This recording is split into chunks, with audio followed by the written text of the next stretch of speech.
The mule tore its lead from Abigail Mercer's hands the moment Clyde Ratchet swung the whip, and the crack of it split the cold like a rifle shot. "Move that fat carcass off my road, woman!" She was on her knees in the frozen ruts, fingers bleeding, trying to lift a wagon axle no man in that valley would have touched alone. Ratchet didn't help. He put his boot on the wheel, spoke, and shoved, and the wagon lurched sideways, and Emma, 6 years old, 90 winters of trust in her small face, screamed from the seat as the whole world tipped. "Mama!" Abigail caught the wagon on her shoulder, held it, 200 pounds of woman against 900 pounds of falling timber, and Clyde Ratchet laughed at her while she did it. "If that were your child up there, what would you have held?" Before we go on, subscribe and stay with me to the very end of this one, because what happens on that mountain will not leave you. Hit that like button, and tell me in the comments what city or country you're watching from. I want to see just how far this story travels. Now let's begin. Clyde Ratchet had a habit of talking while other people worked. He'd learned it from his father, who'd owned the freight road out of Cold Hollow before him, and he'd refined it into something close to an art. He stood with his thumbs hooked in his belt and watched Abigail Mercer set the wagon down inch by inch until the axle rested on the stone she'd wedged there. And when she finally let go and dropped to her hands and knees in the snow, gasping, he said, "You know they've got mules for that." "I've got one," Abigail said. "You spooked him." "He ran off because he's smart," Ratchet spat. "Knows a losing proposition when he's hitched to one." She didn't answer. She'd learned a long time ago that answering him only gave him another rung to climb. Her hands were shaking. There was blood on the wood where her palm had been, and she wiped it on her skirt without looking at it, because if she looked at it, she'd feel it, and she couldn't afford to feel it yet. "Mama," Emma's voice came small from up on the seat. "Is it broke?" "It's broke, baby." "Can you fix it?" "Not out here." She pushed herself. Her knees screamed. She was 34 years old, and her body had been carrying more than its share since she was 12, and there were mornings now when she woke up feeling 80. "Not without a forge," Ratchet brightened at that. That was the thing about him. He didn't want the road, or the money, or even really to win. He wanted the moment when a person had to say out loud that they needed something. He collected those. "Well now," he said, "I've got a forge." "You've got Dennis Pike's forge. You bought it off his widow for a third what it was worth." "I paid what it was worth to me." He came closer. He smelled like tobacco and wet wool. "Tell you what, Mrs. Mercer, you come work it. 3 months. I'll fix your wagon, feed the girl, put a roof over you both. Man died on you and left you nothing but debt and a child, and here I am offering to— No. You didn't hear the terms. I heard the ones you didn't say." Something in his face shut like a door. He looked at her for a long moment, up and down, the way a man looks at a horse he's decided not to buy. And then he said the thing he'd been saving. "You know what your husband told me? 2 weeks before the fever took him, sitting right in the hollow, drunk as a deacon, said he'd married a mountain and couldn't figure out how to climb down." Abigail did not move. "Said it in front of 6 men, Ratchet went on, pleasant now, because he'd found the soft place. They all laughed. I laughed. He laughed hardest of all." Emma had gone quiet on the wagon seat. That was the part Abigail would remember later, on the mountain, in the dark. Not the words, she'd heard worse words, but the silence of her daughter hearing them. "Get off my wagon road," she said. "It's my road." "Then I'll be off it directly." It took her 4 hours. She unhitched what was left of the rigging, walked a half-mile through drifted snow to find the mule standing dumb and shivering in a stand of alder, walked him back and re-rigged the whole thing with the broken axle, riding on a drag she built out of 2 saplings and her husband's chain. Emma held the lantern. It got dark at 4 in the afternoon that far north in December, and the sky in the west had gone the color of an old bruise, and Abigail knew what that color meant because Dennis had taught her, back when Dennis still taught her things. "Mama, it's getting cold." "I know, baby. Colder than yesterday. I know." They made 2 miles before full dark. The road climbed. Every 50 yards the drag snagged, and she had to lever it free with a pry bar. And every time she did it, she felt something pull in her lower back that had been threatening to pull for a week. She kept going because there was nothing behind her. That was the arithmetic of her life now, and she'd stopped resenting it. Ahead was hard. Behind was Cold Hollow, and Cold Hollow was Ratchet, and men in a tavern laughing at a joke her husband had made about her body. She'd loved Dennis. That was the ugly part nobody understood. She'd loved him, and he'd been kind to her in 100 small, stupid ways. And he'd also said that thing in front of 6 men, and both of those were true at once, and there was no shelf in her mind big enough to set them on together. "Mama, there's a light." Abigail stopped, squinted uphill through the blowing snow. There was a light. She'd heard about the cabin on Granite Ridge the way you hear about a bad stretch of water. Nobody in the hollow said the name outright. They said him, or the one up there, or if they were drunk enough and it was late enough, the monster. A trapper. 7 years alone. A grizzly had gotten hold of his face and left him with one eye and a mouth that didn't sit right. And after that, he'd walked up the mountain and hadn't come back down except twice a year to trade. And he did that fast and didn't speak. And once a man named Ludlow had tried to shake his hand and pulled back an arm, bruised black. That was the story. Abigail had never particularly believed stories about people. "Baby," she said, "we're going to knock on a door." "Whose door?" "A man's." "Is he nice?" Abigail looked at the light, looked at the sky, made the calculation she'd been making all her life, which was, what will kill us faster? "He's got a roof," she said. Silas Boone heard them coming 20 minutes before they arrived, because he heard everything on that ridge. He knew the sound of elk and the sound of wind in the dead pine and the sound of the ice shifting on Coulter Creek, and he knew that none of those things made a rhythmic scraping drag with a woman's voice on top of it. He put out his lamp. That was the first thing he did. Not the noble thing. He stood in his own dark cabin like a coward and hoped they'd pass. They didn't pass. The scraping stopped in his clearing, and there were maybe 40 seconds of nothing and then 3 hard knocks. And he thought, she's not tapping. She's knocking like the door owes her money. He didn't open it. 4 more knocks. "I know you're in there," a woman called. "Your smoke's still coming." He looked up at the ceiling, cursed himself, cursed the chimney. "Mister, I've got a child out here and it's 9 below and dropping. I'm not asking to come in. I'm asking for your barn." Silas Boone had not spoken more than 40 words to another human being in 7 years, and he'd budgeted maybe 6 for the rest of his life. He opened the door with his good side turned toward the frame and said, "Barn's got no stove. It's got walls. Roof leaks. Then it's a barn with a leak, and I've got a wagon with no wheel, so we're even." She was breathing hard.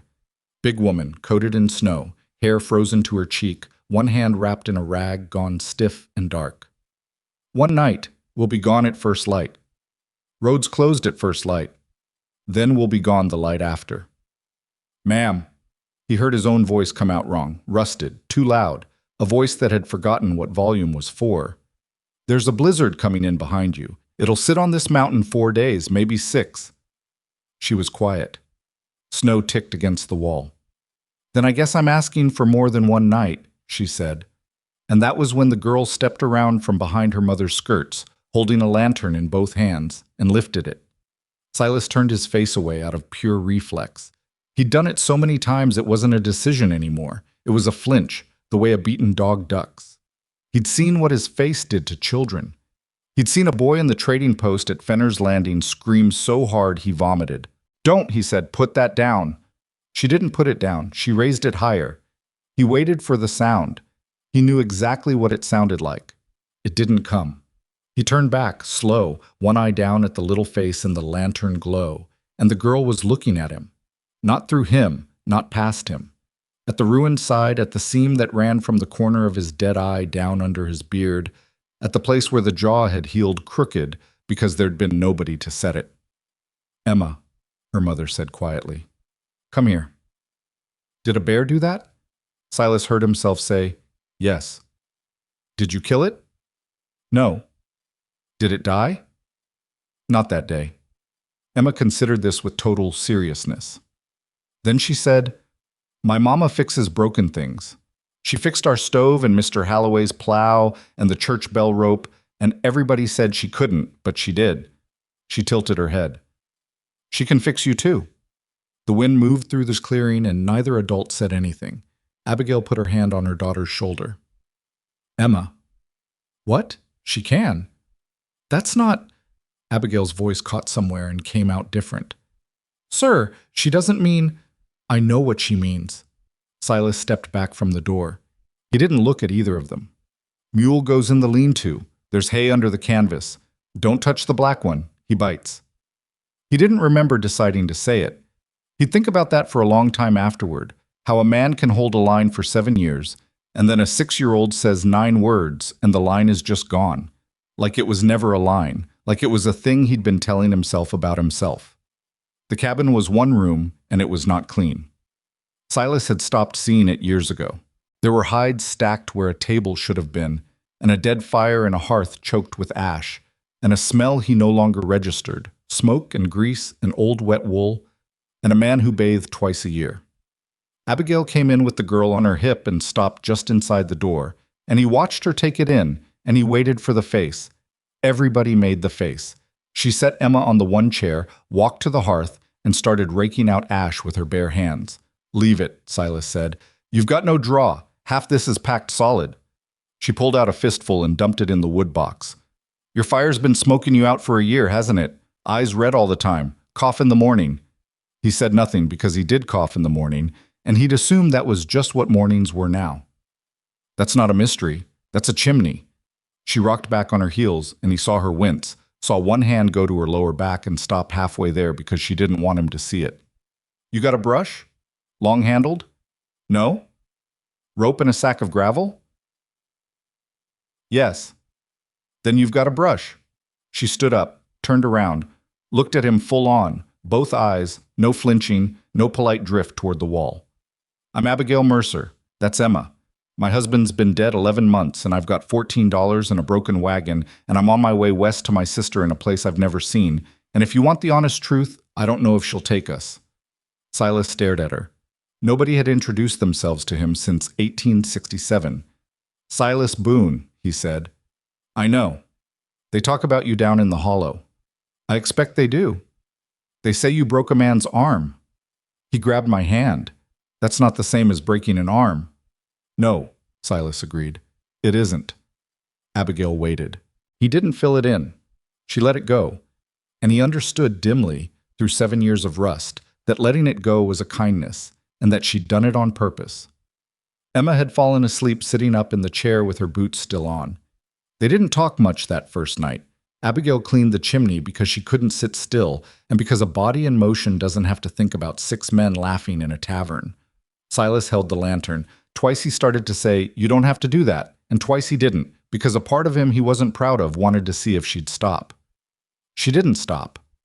When the draw finally caught, and the fire stood up straight and clean for the first time in years, she sat down hard on the floor and laughed. One short, surprised, exhausted sound. "There," she said. "Now you'll live to see spring." Silas looked at the fire, then at her, then at the sleeping child. "Wasn't planning on it either way," he said. He hadn't meant to say that out loud. He heard it land. He watched her go very still, and he braced for pity because pity was the worst of them. Pity was worse than screaming. She didn't give him pity. She said, "Well, that's a stupid plan, and I've got no better one, so we're a matched set." The storm hit at 3 in the morning. Silas woke because the sound changed. The wind stopped being wind and became a solid thing, a shoulder against the walls. He lay in the dark on his bedroll by the door and listened to the mountain closing. From across the room, in the dark, Abigail's voice, wide awake. "That's it, isn't it? That's it. How long? 4 days if it's kind. And if it isn't?" Silas didn't answer. "Mr. Boone. 6, maybe more. I've seen 9. He heard her breathe out, heard the small shift of a child being pulled closer in sleep. "I've got food for 2 weeks, he said. "For me. Split 3 ways, it's 5 days. "Then we hunt." "You don't hunt in this." "Then we ration." "You ration a child." Long silence. "No," Abigail said, "you don't. You ration yourself and you tell her you already ate." And Silas Boone lay in the dark of his own cabin, a man who'd walked up a mountain 7 years ago, specifically so that he would never again be responsible for another living soul, and understood with perfect clarity that he was responsible again, and that he had done it to himself, and that he'd done it in about 4 seconds because a little girl held up a lantern and didn't scream. He thought about the last person who'd looked at him without flinching. He made himself think about her. That was the discipline. If you're going to be a fool, at least remember why you swore not to be. Her name had been Ruth, and she'd been his wife, and she had not screamed either. She'd just gotten quieter and quieter over 11 months, until one morning there was a note on the table that said, "I'm sorry, I tried," and the door was open, and the cold was coming in. That was the real reason he'd gone up the mountain. The bear had only taken his face. "Mr. Boone," Abigail's voice again, softer now. "The girl's going to talk your ear off tomorrow. She doesn't know how to be scared of people yet. Nobody's taught her."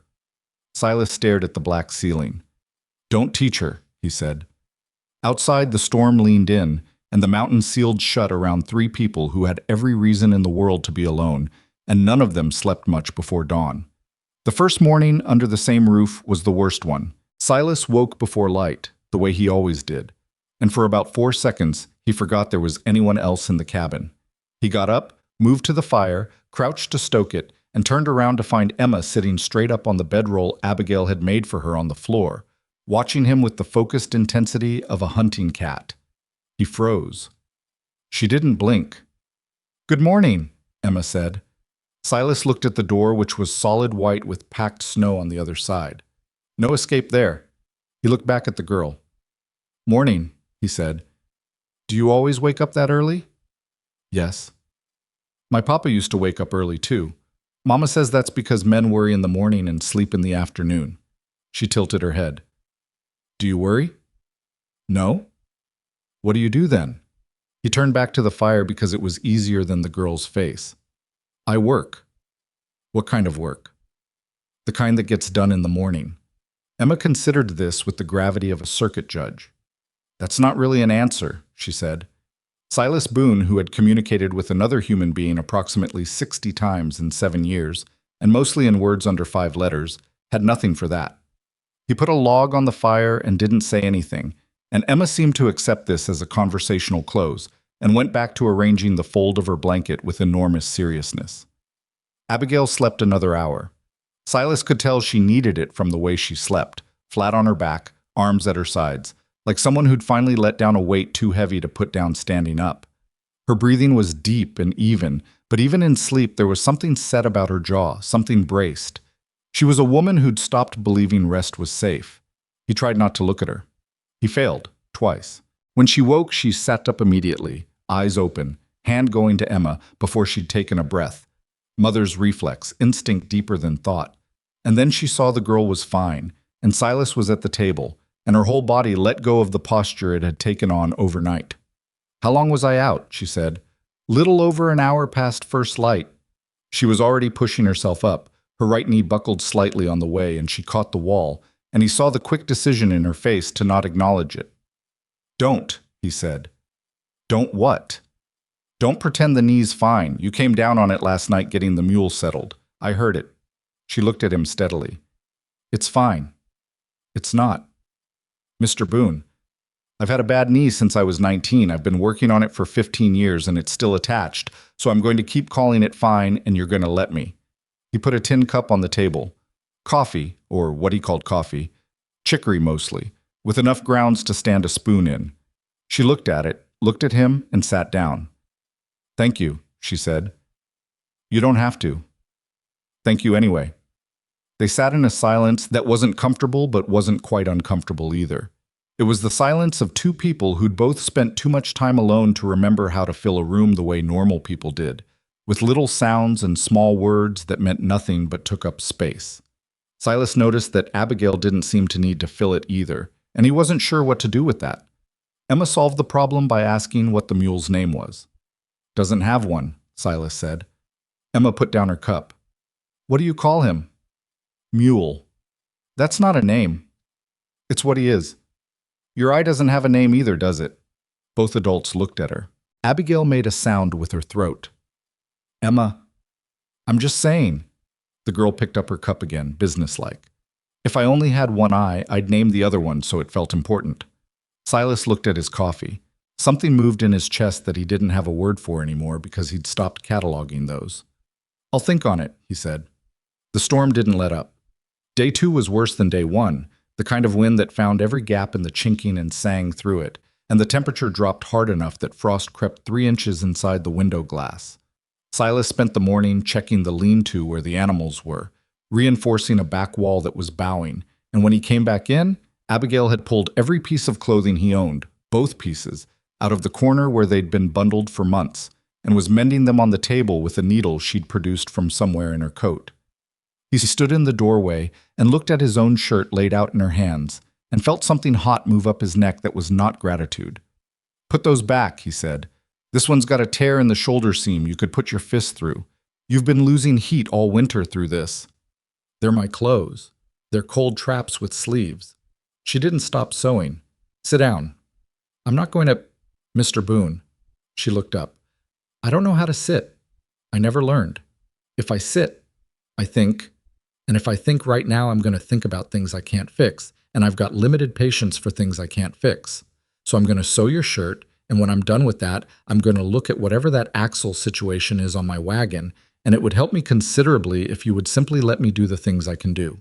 He stood there. She went back to the seam. He sat down. She mended for a while in silence, and he found himself watching her hands without meaning to.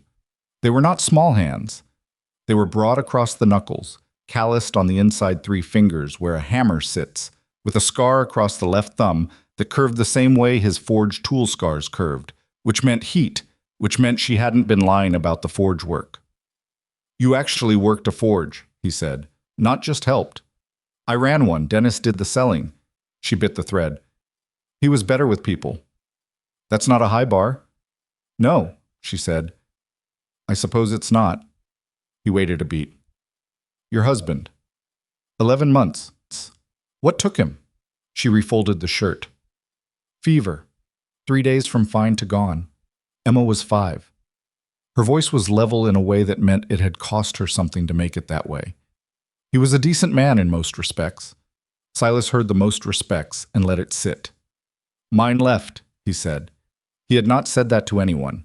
He heard it come out of his mouth and felt the same vertigo he'd felt stepping off a ledge once in the dark, not knowing the drop. "Ruth, 2 years after the bear." She wrote a note. Abigail looked at him. "Said she'd tried," Silas said. "She had. I won't say she hadn't. I'm sorry." "Don't be. I'd gotten hard to be around." "Still are," she said, and there was no malice in it, just simple honesty, the kind a woman uses when she's too tired to manage a man's feelings. Then, "But you let us in." "The blizzard. You let us in before you checked the sky." He hadn't thought about that. He thought about it now, and the math was uncomfortable, because she was right. He'd stepped back from the door before he'd looked up. He'd made the decision and dressed it in weather after the fact, and she'd seen that, and she'd let him keep the weather story until now, and now she was taking it back, quietly, without fanfare. "Emma talked to my wife," he said after a moment. Abigail blinked. "Ruth?" "No, the other one." He nodded at the corner where Emma was now constructing an elaborate structure out of Silas's firewood, which he was going to have words about later. "The bear. My mule. She doesn't talk to me like I'm something that might go off. That's because she doesn't know enough to be scared yet. I noticed. She will eventually. The world teaches it." "Maybe," Silas said. "Maybe not everybody needs to learn it." Abigail looked at her daughter. Something crossed her face that was private, and he looked away to give it room. On day 3, he taught Emma to tie knots. He hadn't planned to. She'd been watching him work the rope on the lean-to repair, and she'd asked with complete confidence if she could try, and he'd handed the rope over mostly to see her fail so she'd stop asking, and she hadn't failed. She was slow, and her fingers didn't have the strength yet, but she was precise. She watched once, and then did it. Not sloppy, not guessing. She'd inherited something from her mother, that steadiness, that refusal to approximate. "You're holding it right," he said, against his better judgment. Emma beamed. The beaming was alarming. It was the face of a person who had just decided he was now her friend, and he'd seen enough of the world to know that there was no coming back from that face. "Again?" she said. He taught her 4 knots over an hour. He hadn't taught anyone anything in 7 years, and he'd forgotten that the teaching of a thing is also the learning of it, that explaining why the loop goes under instead of over forced him to remember why, and the why reached back into his own hands when he was young, his father's rough voice beside him, and that memory had been buried long enough that it came up clean, without the dirt of everything that had piled on top of it. Emma named his mule Moses on day 3. She announced this over dinner. Silas had shot 2 rabbits from the window, the storm having driven them to the clearing, and Abigail had made something with them in dried beans that he would not have been able to name but ate 2 bowls of, and she said, "I've decided his name is Moses." And Silas said, "He doesn't bite you." And Emma said, "Because he knows I respect him." And somehow that was the end of the argument. Abigail laughed. Not a polite laugh, a real one, short and surprised, hand coming up over her mouth a second too late. She caught him watching and took her hand down. "Sorry," she said. "Don't be," he said, and meant it differently than she'd meant it when she'd said it to him about Ruth. Day 4 brought the first real trouble, and it came in the form of the axle. Abigail had been studying it every day, circling the wagon in the cold, touching the broken end, working it in her hands. He'd watched without commenting because there was nothing useful to say. A wagon axle on a mountain in December needed a forge, and they didn't have one, and that was simply where the world was. On day 4, she came inside and said, "I need your iron stock." Silas looked up from the harness he was repairing. "No. I need about 18 inches and something I can use as a hardy hole. Your fireplace iron is close." "Abigail." It was the first time he'd used her name. She noticed. He noticed that she noticed. "I don't have a real forge. I've got a fireplace and a hammer I use to stake traps. An iron stock. For stakes. Iron's iron." She sat down across from him. She'd done this more in the last 4 days than he'd been sat across from in 7 years. And he was still getting used to it. The simple physics of someone choosing to be near him without wanting something from it. "Silas, I've done more with less. Let me try." He thought about it longer than the question deserved, because the real question wasn't about the iron. The real question was whether he was going to keep doing this, keep letting her in, and whether he'd gotten far enough in to where the answer was out of his hands. "It won't hold the full load," he said. "It doesn't need to. We shed weight. Take only what Emma and I can carry if it breaks again. And the rest? Stays here. Or goes." She said it clean, without drama. She'd sorted through the arithmetic the way she sorted through everything, not pretending the hard part wasn't hard, just doing the sum anyway. "Some things are worth less than moving." He gave her the iron stock. What followed was one of the more unsettling mornings of his life, which was saying something given that a bear had once been inside his actual face. Abigail commandeered his hearth, got the fireplace hot enough using the bellows she'd found under his workbench, and how she'd known to look there he didn't ask, and proceeded to work iron with his small hammer and his fireplace poker standing in as a makeshift hardy. And she was not bad at it. She was not fast, and the fit wasn't clean, and she said several words that made Emma cover her ears with both hands and sing loudly to herself. But the piece she drew out and worked and drove into shape was real. It was functional. It was the work of someone who knew what they were doing in a setup designed for someone doing something else. "You really did work a forge," Silas said from the corner where he'd stationed himself, not helping, because she hadn't asked him to. "Said I did." She turned the piece, studied it. "Dennis had hands for the finish work. I had hands for the rough stock. That's how we divided it." She set the piece on the stone to cool, rolled her shoulder, which had been working a hammer for 2 hours. He was better at the delicate work. I was better at the heavy work. "And the selling." "Yes, and the selling." Her voice went dry. "People saw me behind the counter and wanted to speak to the man." "Did that bother him?" "It bothered me." She didn't turn around. "Dennis would come out and they'd shake his hand and talk price, and the whole time I'd just done the work that was actually being sold." She paused. He knew it. He'd feel bad for a day. Then it was just how it was. Silas turned this over. The unfairness of it was plain, and the plainness of it made it worse somehow.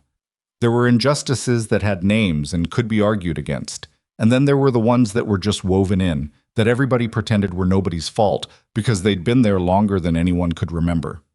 "People in the hollow," he said carefully. "They ever come to you directly? For work?" Abigail laughed. "Once. Short. You know what Clyde Ratchett told me? When I asked him to freight a load of raw iron in, he said a woman built like me didn't need to work iron. I needed to work on—" She stopped, looked at the window. "I'm not going to finish that sentence because Emma has ears like a barn owl." Silas knew exactly what the end of that sentence was. He'd heard Ratchet talk. He sat with the knowledge of it for a moment and felt something in his chest go hard and quiet, the way it went before he did something deliberate with his hands. "That man has a road," he said. "He does. Only road in and out of Cold Hollow. I'm aware. He'll know you didn't come back down it." Abigail was quiet for a long moment. "He'll think the storm got us." "And when it didn't?" She turned then, finally, looked at him straight. He held it because she deserved that, someone who would hold it. "Then I guess he'll know it didn't," she said. "That's fine, too." That night, Emma got Silas to tell her about the mountains. Not the mountains down below, the settled parts, but the high country. What was up there? What moved in it? What the winter did when nobody was watching? He told her because she asked, and because nobody had asked him about that in a very long time, and once he started, he found it harder to stop than he'd expected. He told her about the elk that came down to the thermal springs in the deep cold, and the way the light went on the high ridges at first light in January, which was nothing like any other light, and the time he'd found a wolf sleeping in an open field in a way that looked so much like a dog that he'd almost gone to it before he caught himself. Emma listened with her chin on her hands and her eyes going bigger and bigger. She asked questions about the wolf. She asked if it had been soft-looking or rough-looking. She asked if wolves dreamed. "Probably," Silas said. "About what?" "Running." She nodded like that was exactly right, like he'd confirmed something she'd already suspected, and went back to her blanket apparently satisfied with the natural order of the universe. Abigail had been listening from across the room, mending again. She was always mending, fixing, adjusting, doing something with her hands. He caught her watching him with Emma, and she looked back down fast and he looked away. The problem with her looking down fast was that it was too late for either of them to pretend she hadn't been watching. The storm broke on day 5. Not fully. The snow stopped, but the cold remained, iron and still and heavy as judgment. Silas climbed onto the roof at first light because the weight of the drifts was worrying the back beam. He could hear it in the settling, and it needed to be cleared before the next system came in behind this one. He didn't tell Abigail he was going up because it didn't occur to him to tell anyone anything about his movements. He'd been the only person in his own life for a long time. He heard the cabin door below him. "You could have said you were going up there," Abigail called. He kept shoveling. "Could have." "What if you'd slipped?" "Didn't." "What if you had?" He looked down at her. She was standing in the clearing in her coat and boots, one hand shielding her eyes against the white glare, looking up at him with an expression that was not worry exactly. It was the look of a person who'd already lost enough that they'd gotten practical about loss. She wasn't scared. She was accounting. "I've been up here alone 8 winters, he said. 7. 7 then. Then you're due." He opened his mouth to say something dismissive, and she was already moving to the ladder propped against the side wall, which she had no business climbing but clearly intended to. He felt the old irritation rise in his chest, that reflexive tightening that came when someone got close to something that was his cabin, his ridge, his solitude, and underneath it something else that he was slower to recognize, which was that he did not actually want her to fall. "Don't," he said. "2 people work faster." "This roof won't hold 2. She was already at the top of the ladder, swinging one leg over the edge.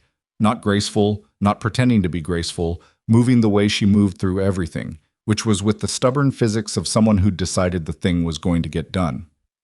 "On the other side," he said, because arguing was going to take longer than just telling her where to stand.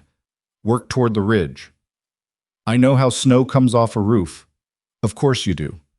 They worked in silence for a while, back and forth across the slope of it, and Silas kept his ears tuned to her footing without being obvious about it, because the ice under the top snow was something you could only feel and not see, and she didn't know this roof the way he did. He knew it a half-second before it happened. The difference in sound under her feet, the slight change in the way the roof breathed. "Stop!" She went down fast and hard. No time, no saving throw. Her boots went out from under her, and she hit the slope and went off the edge before he could cover the distance. And the sound she made when she hit the frozen ground below was the worst sound he'd heard since the bear.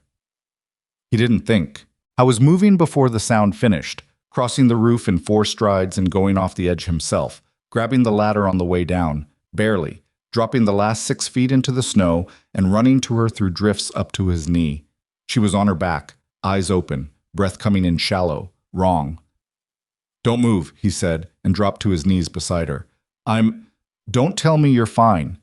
Her face had gone the color of old tallow. There was something wrong with her breathing, the way it caught at the top, and he put his hand on her ribs without asking permission and felt her flinch. Which side? He said. Left. I'm all right. I just need... You cracked something. He looked at her pupils. Even. Good. Maybe two. He looked toward the cabin. The door was still shut. Emma was inside. Can you stand if I help you? Yes. Don't do what you did on the roof. Don't tell me yes and mean I'll manage. She looked at him.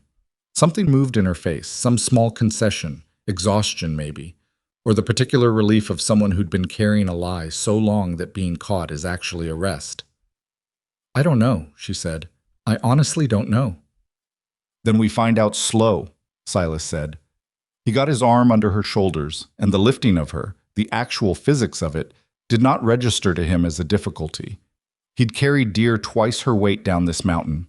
What registered was the sound she made when she tried not to make a sound, and the way she let herself lean into him for exactly 1 second before she caught herself. He got her inside, got her to the bedroll. Emma had been awake and watching from the corner with large eyes, and he said, Your mama took a fall. She needs to lie still. In the flattest voice he had, the voice that was supposed to mean, this is manageable. And Emma looked at her mother, and then at him, and then back at her mother, and he saw the girl decide consciously to believe him. That was the thing about Emma. She decided things. She wasn't swept by them. She looked at them and made a choice, and then committed. She was 6 years old, and she had more deliberate backbone than half the men he'd known. Will she be worse tomorrow? Emma asked. Probably, Silas said. Day after's the real test. And if it's bad?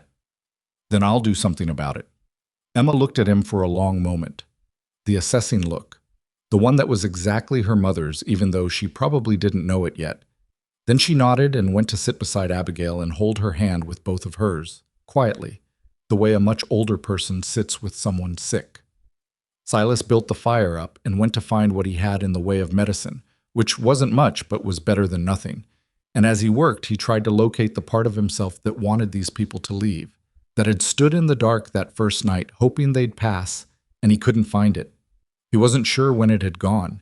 He suspected it was somewhere in the first 4 days, in the chimney ash and the coffee and the knot tying and a little girl asking if wolves dreamed, but he couldn't put his finger on the exact moment, and the not knowing bothered him in a way he couldn't have explained, because the man who'd put out his lamp when he heard the wagon coming would have needed to know exactly when he'd stopped meaning it. That night, Abigail ran a low fever, and Silas sat awake in the chair beside the fire and listened to her breathe, and made sure the breathing stayed even, and told himself it was practical, and almost believed it. The fever broke on the second day, the way fevers do, not with any drama, just a slow loosening, the sweat going cold, the breathing evening out, the color coming back into her face by degrees. Silas had changed the compress on her forehead 4 times through the night and hadn't slept. And when Abigail finally opened her eyes at dawn and looked at him sitting in the chair beside her with the posture of a man who'd been in that chair a long time, she said, You didn't have to stay up. I know, he said, but you did. Go back to sleep. She didn't go back to sleep. She lay there looking at the ceiling, and he could see her taking stock of herself the way she did everything, methodically, without complaint, just gathering facts. Left side. Ribs. She breathed in carefully, and he watched her face, and she pressed her lips together for exactly 1 second and then released. 2 ribs, she said. Maybe 3. I've had cracked ribs before. When? 19. Took a kick from a draft horse I was shoeing. My father said, walk it off. She paused. I walked it off. Silas looked at her. Your father had you shoeing draft horses at 19. At 16. He just didn't tell my mother about it until I was 19. She shifted slightly and went still again. I was better at it than my brother. That bothered my father considerably. Did it bother your brother? Thomas? Something softened in her face. Thomas used to bring me water and tell everybody he was resting. He never cared who did the work as long as it got done. She was quiet a moment. He's in Oregon now, has been for 6 years. We write when the mail holds. Your sister's in the West, too. Margaret. Portland. Her voice went careful, the way a person's voice goes when they're telling the truth, but not all of it. We were close when we were young. And now? Now I'm going to show up on her doorstep with a wagon and a 6-year-old, and I haven't seen her in 9 years, and I'm going to have to explain that Dennis is dead, and Cold Hollow doesn't have anything left in it for us. And I don't know if she has room or if her husband will want... She stopped, pressed her lips together again, but this time it wasn't ribs. It'll be fine. He recognized the words. He'd said them to himself for 7 years about a different kind of wound. He didn't call her on them. Emma appeared from behind the curtain Silas had rigged from a piece of canvas. She'd asked for a private corner 2 days ago, with great dignity, and he'd put it up without comment. And she came to her mother immediately, not crying, just checking, hands on Abigail's face the way Abigail's hands had gone to her on the first night. "You're cooler," Emma said. "I'm better. Mr. Silas up all night." "I know." Emma looked over her shoulder at Silas with the expression of someone filing information for future use. "That was good," she told him. "Not thank you, just an assessment," as though she'd been watching to see what he'd do and now had her answer. "Go eat something," Silas said. "Is there anything?" "Porridge. Left side of the hearth." Emma went. Silas stood and rolled his neck and heard it crack in 3 places that suggested he was getting too old to sleep in chairs, except that he hadn't slept, so it wasn't the chair's fault. "Silas," Abigail's voice low. He turned.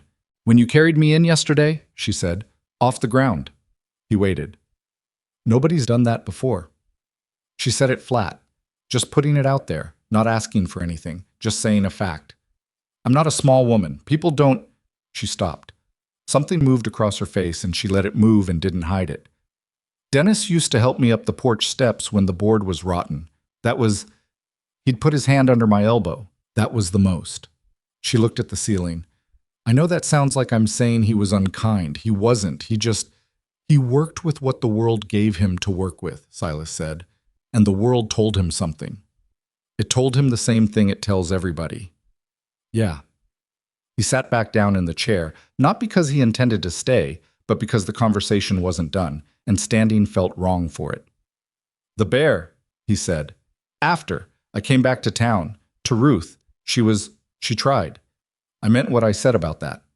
His voice had gone to the flat register he used for things that cost him. "But people would look at me and look at her and they'd do this thing with their face. Not cruelty. Worse than cruelty. Pity. For her. Like she was the one who'd been got at." He rubbed his jaw on the ruined side, the place that still ached in deep cold. "She started staying in more. I understood it. I did. But I understood it too long and too quietly, and by the time I said anything, she was already gone in every way that mattered." Abigail was watching him. "The note was almost a relief," he said, and hated himself a little for it, the way you hate yourself for a true thing. "It wasn't a relief," Abigail said. No, but it was cleaner than the slow part." She nodded. Not agreement exactly. Recognition. The nod of someone who knew about slow parts. They were quiet for a while, and it was a different quiet than the first nights had been. That one had been 2 strangers staying out of each other's way. This one had weight to it. "I need to get up," Abigail said. "You need to lie there." "My daughter needs..." Emma is eating porridge and having a conversation with Moses through the lean-to wall. She's fine. Abigail closed her eyes. She looked for just a moment like a person who'd been given permission to stop and didn't quite know what to do with it.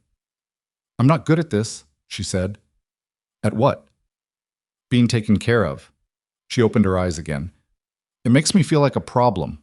Silas sat with that. "You're not a problem," he said finally. "I'm a woman with cracked ribs on a mountain in December with a 6-year-old in a broken wagon.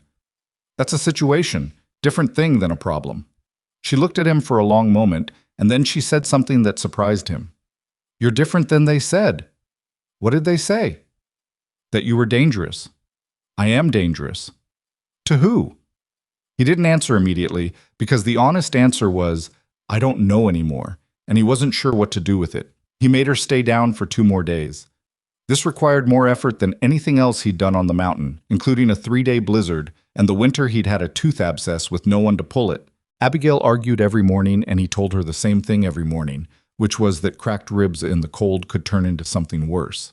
And she said she knew that, and he said then act like it. And she said she'd been acting like things her whole life and she was tired of it. And he said this wasn't an act, this was just physics. And eventually she'd stay down for another hour before finding something she could do lying on her back, which turned out to be repairing the harness he'd been working on, which she did better and faster than he had. He didn't tell her that. He told Emma, who told her mother immediately, and Abigail looked at him with one eyebrow raised from her bedroll and said, "Is that a compliment?" "It's an observation. I'll take it." On the third day of her recovery, she asked him about the high country in summer. He'd been talking to Emma about it enough that Abigail had caught pieces through the canvas curtain, and she'd started asking her own questions. Not the questions Emma asked, not about wolves and elk and the color of the light, but practical ones. What grew up here? What the soil was like? Whether the water ran clean all season or only in the melt? "Why?" Silas asked. "Curious." "About what specifically?" Abigail was quiet for a moment. She'd moved to sitting up, propped against the wall, the harness in her lap. "You've got good land here. Better than anything in Cold Hollow. The elevation means pests don't get to the kitchen garden the way they do below. Water from Coulter Creek." She looked at him. "You've got everything you need up here except a—" She stopped. "Except a what?" She shook her head. "Never mind." He let it go. But he thought about where the sentence would have ended, and the ending that made the most sense was "except a reason," and that landed on him in a place he didn't have armor over. The second storm came in on day 9. Not as bad as the first. 2 days, not 4. But it hit the cabin from the north this time, which was the weak side, and the chinking that had seemed good enough in November showed every gap. The temperature inside dropped faster than the outside, and Silas pulled everything that could burn closer to the hearth and restuffed the window gaps with a mixture of ash and tallow he'd used before. And Abigail watched him do it, and then without asking took over the left window while he did the right, and Emma sat between them handing up the tallow ash mixture from the bowl with a gravity suggesting she understood exactly how serious the work was. They had the cabin sealed in an hour. The 3 of them sat close to the fire, and the wind outside went mean and personal, and none of them said much.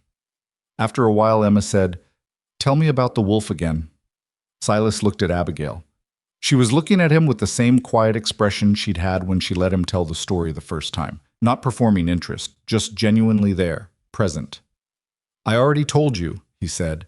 "Tell it different." So he did. And it was different, because the second time he noticed different things, the way a story shifts depending on who's in the room. The first time Emma had been the only audience, and he told it at a child's angle, the wolf's fur, the size of it, whether it was soft-looking or rough. This time Abigail was listening too, and he found himself telling the other part, the part he'd left out, which was that he'd stood at the edge of the field for 20 minutes watching the wolf sleep, not wanting to move and break it, and he hadn't understood until right now why he'd stayed that long. He'd thought it was just trapper's patience, learning the animal. But standing there watching something wild rest without fear, something alive and breathing and unguarded, had been the closest to peace he'd felt in years. He stopped. Abigail said quietly, "That's a good story. It's just what happened. The best ones are."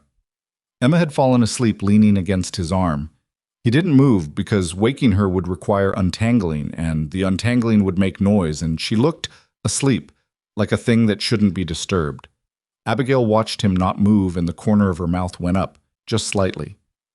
"She does that," Abigail said. "Decides somebody's safe and then just stops being awake." "She decided I'm safe?" "She decided that on night 1. He looked down at the top of Emma's head. "She's wrong." "Is she?" He didn't answer. "Silas."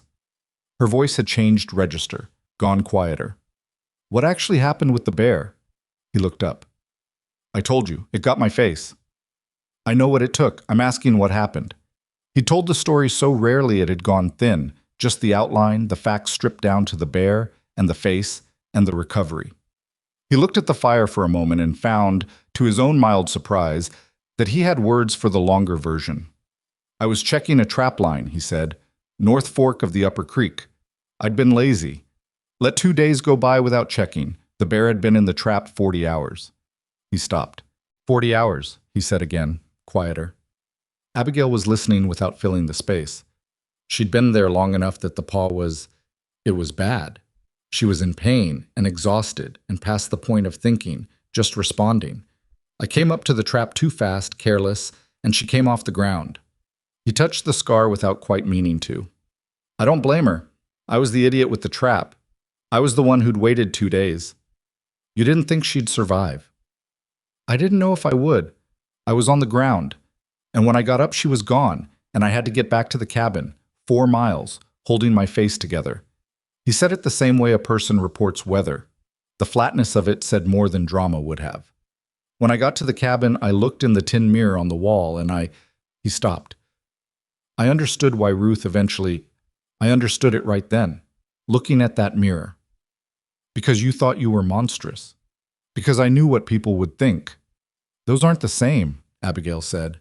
He looked at her. What people think and what you are, she said. That's 2 different things. I've spent 34 years being told what I am by how people look at me.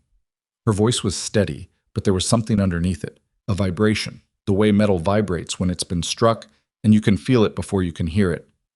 Told I was slow, told I was weak, told I was too much of everything a woman wasn't supposed to be too much of, and every time I believed them, I lost a year. She looked at the fire. I decided to stop believing them. It wasn't a clean decision. I have to make it again most days. She met his eye. But I make it. He felt the weight of that land on him in a way that was different from sympathy, which he'd gotten plenty of over the years, and which had never done anything but make the thing worse. This wasn't sympathy. This was a woman putting her own truth down next to his and letting him see they were the same shape. I haven't decided that yet, he said, carefully. I know, but you're not as far from it as you were 10 days ago. He didn't know what to say to that, so he didn't say anything. Emma breathed steadily against his arm. Outside, the storm wore itself thin. By midnight, the wind had dropped, and by 2 in the morning, it was silent the way only a mountain after a storm is silent. So complete it had texture, depth, like a room that's been cleared of everything. Silas sat up tending the fire and watched Abigail sleep again, the second time he'd kept watch like this, and he was honest enough with himself in the dark to acknowledge what that meant. He was not the kind of man who did things without reason. He'd kept his own company for 7 years precisely because he'd examined his reasons and decided the company of others cost more than it gave. He wasn't romantic about it. It was a calculation, and the calculation had been right, or it had been right enough, or it had been the only calculation he could make at the time. The trouble was, it wasn't the only one anymore. He thought about what she'd said about her sister, about showing up, about I don't know if she has room. The way she'd said it, not quite controlled enough, told him she believed the sister might not, and she was building herself up to arriving anyway, because arriving with doubt was still better than not arriving at all. That was Abigail's whole architecture. Go toward the thing even when the thing might not want you. He thought about the road west. He thought about it for longer than was useful. In the morning, Abigail sat up and announced that she was getting up, her ribs were well enough, and she was going to look at the repaired axle in daylight because she needed to know if the cold had affected the piece she'd worked. Silas didn't argue. He helped her up, and this time she didn't catch herself in that 1-second lean. She leaned into his arm for 3 full seconds before she found her balance, and neither of them said anything about it. They went out into the cleared morning, and the snow lay over everything bright and unmarked, and the wagon sat where it had been sitting, patient, dumb, waiting for someone to tell it what to do. Abigail crouched, carefully, one hand on the wagon wheel, and examined the axle piece she'd worked. She turned it, tapped it with her knuckle, tapped the join. "It'll hold to the valley," she said. "Past that, I don't know." "Cold Hollow?" "Past Cold Hollow." She stood, looked at the road downhill, the white smoothness of it where the storm had erased the old tracks. "We'll shed weight like I said. Take only the essentials."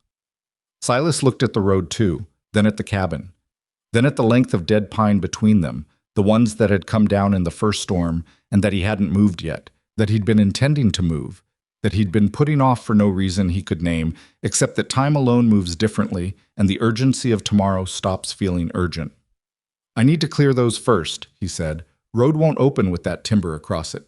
"How long?" "Day. Maybe 2. He looked at her from the corner of his working eye. "Snow's going to crust hard tonight. Better footing tomorrow." She looked at him for a moment. It was the look she had when she was reading him, and she'd gotten better at it over these 9 days, better than he was comfortable with. And he looked back at the timber because there was honest work there to look at. "All right," she said, "2 more days." But when she turned back toward the cabin, he saw it. The small thing that happened in her face, the thing she didn't know he was watching for, the same thing that had happened in his own face 7 years ago when the door at Cold Hollow had shut behind him for the last time, and he told himself he was glad. She wasn't glad. He wasn't glad either. That night Emma took his hand at the fire, just picked it up the way a child takes what's available to hold, and held it, and watched the fire burn. And Silas sat there with a 6-year-old's hand in his and the cracked ribs of her mother slowly healing across the room, and he felt the weight of the decision he hadn't made yet pressing on him from the inside like the snow had pressed on the cabin roof, and he understood with perfect clarity that not deciding was the same as deciding, and he was done pretending otherwise. He just didn't know yet which way he'd fall. He cleared the first log before sunrise. Not because it was smart, the crust hadn't hardened yet and his boots punched through with every step and the whole operation was harder for it, but because he needed somewhere to put what was building up in his chest, and the only place he'd ever found for it was work. He'd been that way since he was a boy, which his father had called a virtue, and Ruth had eventually called a wall, and both of them had probably been right. The log was a dead ponderosa, 40 feet of it, brought down by the first storm and lying diagonal across the road. He worked the bucksaw from the uphill end, cutting sections he could lever with the pry bar, and the cold was sharp enough that his breath came out in clouds that caught the pink of the sky before the sun actually showed. Moses watched him from the lean-to with the expression of a creature deeply skeptical of voluntary labor. He was 3 sections in when he heard the cabin door. Abigail came out in her coat with 2 cups of coffee, and she picked her way across the snow without hurrying and held 1 cup out to him, and he took it, and they stood there in the cold looking at the log without speaking. "You started early," she said. "Couldn't sleep." "Me either." He drank. The coffee was better than his. She'd been adjusting the ratio since day 2, not asking permission, just making it better, and he'd said nothing because the coffee was better. And objecting to better coffee on principle was a kind of stubbornness even he couldn't defend. "Ribs?" he said. "Manageable. That means they hurt. That means I've had worse and I can work." She looked at the cut sections. "You need the other end held while you saw." "I can wedge it. Or I can hold it." She said it without inflection, not a challenge, just geometry. He handed her the cup back and picked up the bucksaw. They worked the log for 2 hours without talking much, and what they did say was practical. A little more, hold it, watch that end. And it had the rhythm of 2 people who'd been working together longer than 11 days, which was the kind of thing that should have been comforting and instead sat in Silas's sternum like a coal that couldn't decide if it was going to catch or go cold. Emma appeared at 9 o'clock with a piece of cornbread wrapped in cloth. 1 piece, which she gave to Silas with the explanation that her mother had eaten inside, and that she, Emma, had already eaten 2 pieces and was full. Silas looked at Abigail. Abigail looked at the sky. He ate the cornbread.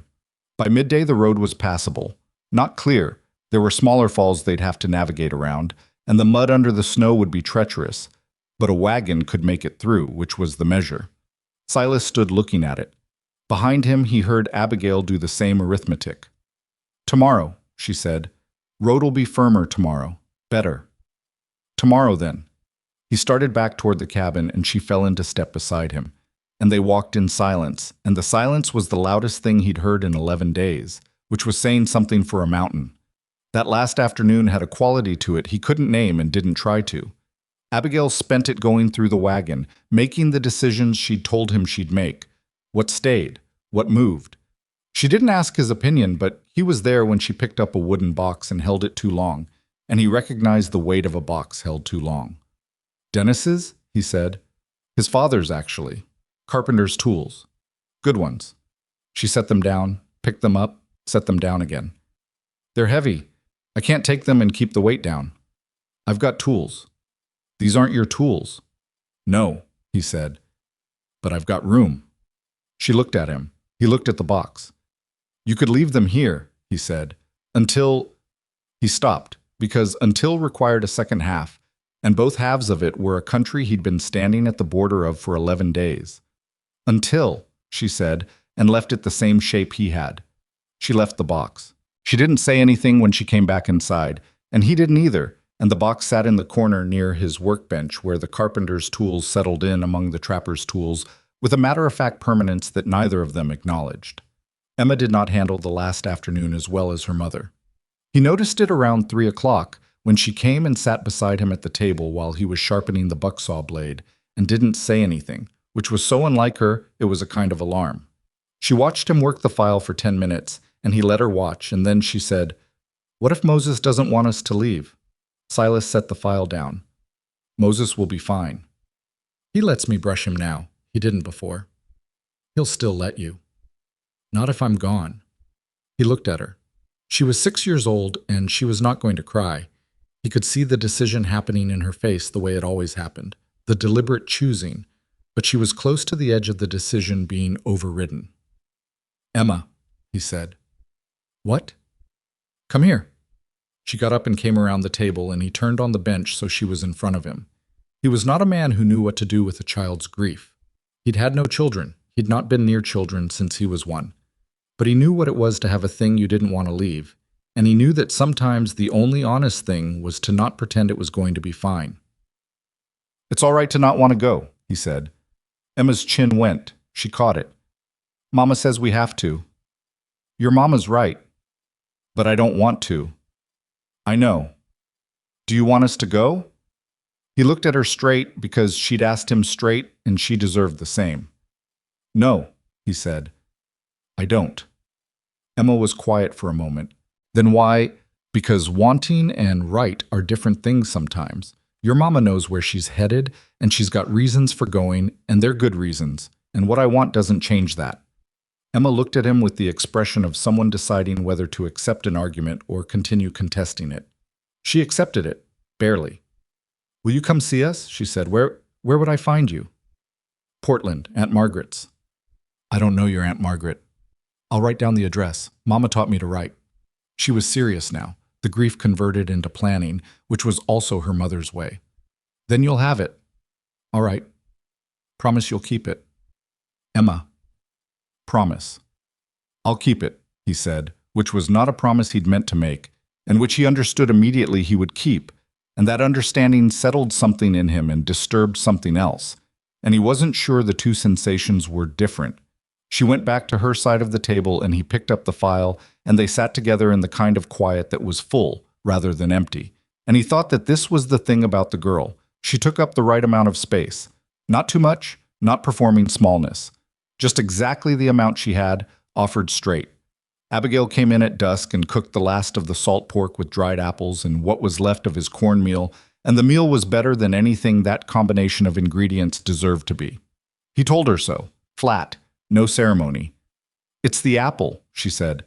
"Salt pork needs something sour or sweet, or it just tastes like effort. I've been eating it plain for 7 years. I know, your face when you tasted it said so." He touched his face before he could stop himself. The reflex, the old one, the checking to see what his face was doing. She saw it. She didn't look away. "Not that face," she said quietly. "The other one. The one you don't know you make." He lowered his hand. "You make it when something's better than you expected," she said. "Just for a second. Then you put it away." She went back to the fire. "You shouldn't put it away so fast." He sat with that for the rest of the meal, and after Emma had gone to her corner and the curtain was pulled, he stayed at the table and Abigail washed the tins, and neither of them manufactured a reason to keep going, but neither of them moved. "I need to tell you something," Abigail said. Her back was to him, hands in the wash water. He waited. "Ratchet." She stopped, started again. "That day on the road, he put his boot on my wagon wheel and shoved. That's what cracked the axle. It didn't fail. He broke it." She was still facing the wall. "He knew I had no way to the valley without that road. He wanted me to come back to Cold Hollow and take his offer." Silas was very still. "I don't know why I'm telling you this now," she said, "except that I've been carrying it, and I'm tired of carrying things I don't need to carry anymore." She turned around. Her face was steady, but her hands on the rag were too careful. "He said what he said about Dennis in front of 6 men. He put his foot on my wagon. He thought the mountain would do the rest." "The mountain didn't," Silas said. No. He looked at the fire. The thing in his chest that had gone hard and quiet when she'd told him about Ratchet before had not gone anywhere. It was still there, and it had opinions. When you get to Cold Hollow, he said, I'll be through it fast. He'll see the wagon on the road. I know. He'll know the mountain didn't hold you. I know that too. Silas looked at her. Is that why you waited to tell me? Until the day before you leave? She held his gaze. Maybe. You think I think you might ride down to Cold Hollow and make a decision that would complicate your life considerably, she said. And I think that would be, she stopped. I don't want to be the reason for that. He sat back. Something in him wanted to argue, and something else recognized that she was right. That the feeling in his chest about Ratchet was exactly the kind of feeling that ended with a man in a county jail, or worse, and that she'd held the information precisely as long as it took to get to the point where his riding down the mountain couldn't change anything. She'd calculated him. He didn't know if he was angry about that or not. You planned that, he said. I thought about it, she said, which was honest in a way that I planned. It wasn't quite. And if I go anyway? I can't stop you. She folded the rag. But he's not worth your mountain, Silas. He heard his name in her voice, and the coal in his chest either caught or went cold. He couldn't tell which. Go to bed, he said. Long day tomorrow. She went. He sat at the table another hour and looked at the fire and did not decide anything about Clyde Ratchet, which was its own kind of decision. Morning came in gray and still. The air had the particular cold of a day that intended to stay cold, without the violence of a storm. Just a hard, committed winter temperature that made every breath a small, visible event. Silas was up before the light again, but this time he didn't go outside. He sat by the fire, and he looked at the cabin, really looked at it, the way he hadn't in years, and he saw it the way Abigail had probably seen it on night one.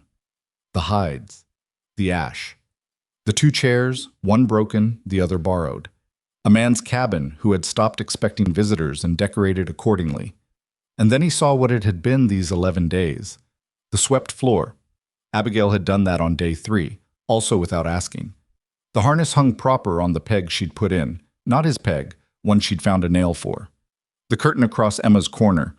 The second cup hanging on the hook that he'd put up because 1 cup was 1 cup, and 2 cups required 2 hooks, and he'd done it so automatically he hadn't thought about it until now. Looking at the hook. The plain fact of the second hook. Emma came out of her corner already dressed, which meant she'd been awake a while. Good morning, she said.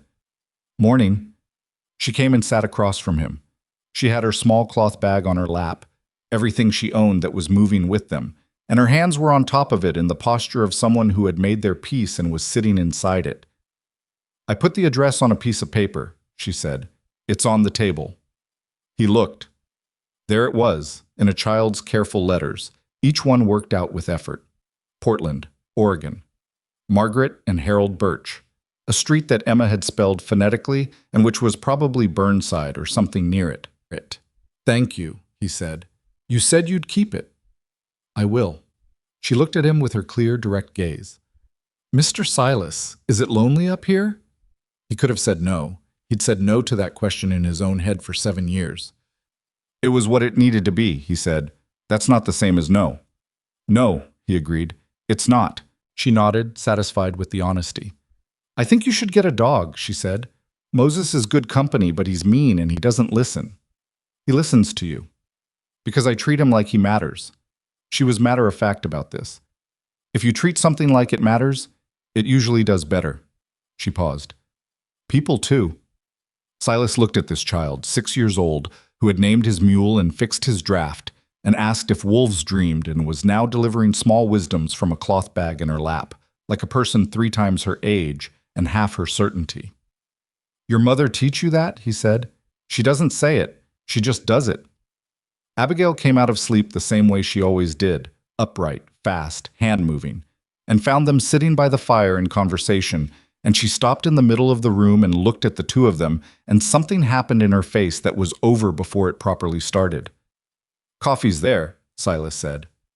She sat, drank, looked around the cabin in the particular way she'd been looking at it yesterday, and he knew she was doing what he'd done this morning, trying to hold the shape of it, not for sentiment, just so she had it later. They loaded the wagon after breakfast. It didn't take long. Abigail had sorted the day before, and the decisions were made. The carpenter's tools stayed in the corner. 3 crates of household goods stayed against the wall. The wagon held what remained: blankets and Emma's things, and the kitchen box and the 2 dresses Abigail owned, and the envelope of $14, and the repaired harness hung straight on Moses's counterpart, the wagon horse, a brown animal named Nothing that Emma had started calling Fletcher, which had apparently stuck. He checked the repaired axle himself, not because he doubted her work, but because it was his hands needing something to do. The piece held. The join was solid, crude compared to a smithy's proper work, but solid. And that was what mattered. "It'll hold," he said. "I know." She was tying off the back canvas. "I made it." He almost smiled. Almost. He went to Moses in the lean-to, and the mule looked at him with his customary skepticism, and Silas put a hand on the animal's neck and stood there a moment. Moses permitted this, which was about as close to affection as the animal got. Emma appeared beside him. She reached up and put her hand flat on Moses's face, and the mule dropped his nose into her palm in a way he had never once done with Silas in 4 years. "He'll miss you," Silas said. "He'll be okay." She gave the mule's face a pat that was somehow both gentle and authoritative. "You look after Mr. Silas," she told Moses seriously. Moses blinked. "He will," Emma said, satisfied. They were ready by mid-morning. The sun was up and the snow was blinding, and the road south lay open and cold, and Silas had a feeling in his chest he didn't want to examine too directly. Abigail came to him and held out her hand. He looked at it. Not a lady's handshake, not a gesture, a real hand, work rough and direct. And he took it, and her grip was firm, and she held it for a second and then didn't let go. "What you did," she said, "these 11 days, I need you to know that—" She stopped. Her jaw tightened slightly, the telling tightening.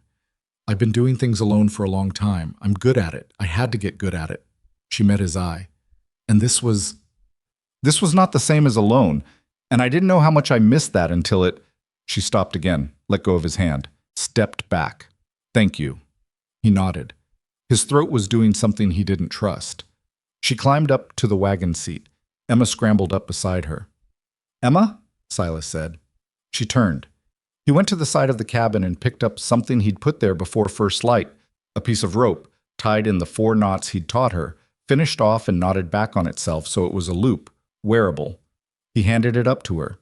She looked at it, put it over her head, held the knots in both hands. "So you remember," he said. "I remember," she said.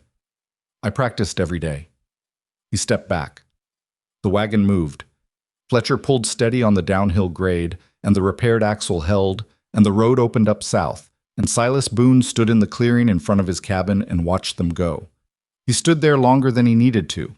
The sound of the wagon faded slow on the cold air, and the mountain went quiet in its particular winter way, the quiet he'd chosen and inhabited and called enough. He went inside. The second hook was on the wall. The carpenter's tools were in the corner. Emma's piece of paper was on the table, Portland, Oregon, in a child's hand. He sat in his chair. The chair across the table was the one with the broken leg, the one nobody had sat in before Abigail had turned it around and sat in it anyway, testing the angle, redistributing weight to the good legs. He looked at it for a long time. He'd expected relief. That was what he'd told himself 11 days ago in the dark when he'd stepped back from the door, that when they left he'd feel the mountain settle back around him and the quiet would be the right kind again.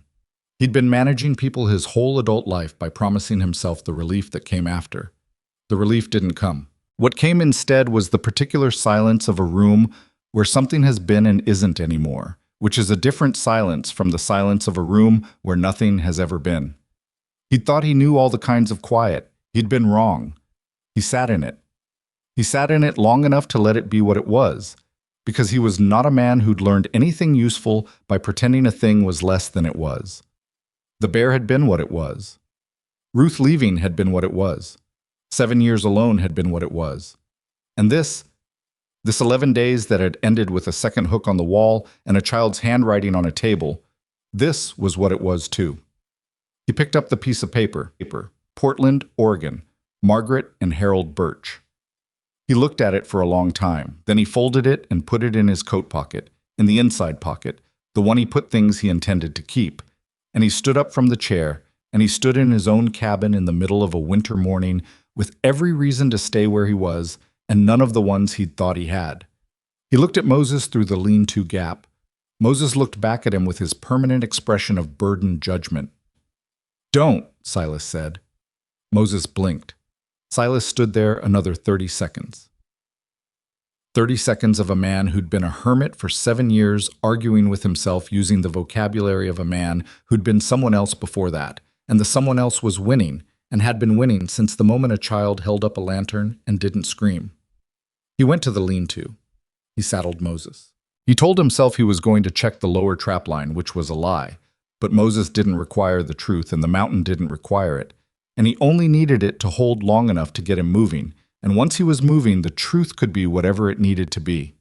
The road south lay open in the snow, 2 ruts and a drag mark where the wagon had gone, and the tracks were fresh and clear, and Silas Boone had never been a man who had trouble reading a trail. Moses had opinions about the pace.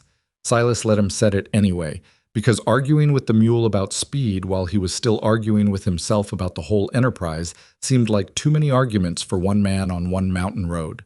The tracks were clear, wagon wheel ruts and the drag of Fletcher's hooves in the crust, and Moses followed them the way he followed everything, with skeptical competence, as if he'd decided to help but wanted it noted that he had reservations. The cold was the hard kind, the still kind, the kind that didn't move and so didn't warn you. Silas rode with his collar up and his hat down and his one good eye on the road, and he did not think about what he was going to say when he caught them, because every sentence he constructed in his head fell apart before it got to the end. "I came because..." "No. I've been thinking that." "No. The thing is, absolutely not." He told the truth in plain language his whole life when he told it at all, and the truth here was simple enough. He did not want to go back to that cabin and be the man in it. But simple truths were not always easy ones, and this one had the particular difficulty of requiring him to hand someone else the capacity to refuse it. He'd stopped handing people that capacity a long time ago because Ruth had used it, and the bear had used it before Ruth in a different way. And after enough things use a capacity, you stop offering it. The wagon tracks curved south at the ridge split, and he followed them down where the road steepened, Moses picking each step with care on the crusted snow, and Silas was leaning back in the saddle to balance the downhill when he heard it. Water. Not the sound of Coulter Creek, which he knew the way he knew his own breathing. Louder, faster, thaw water.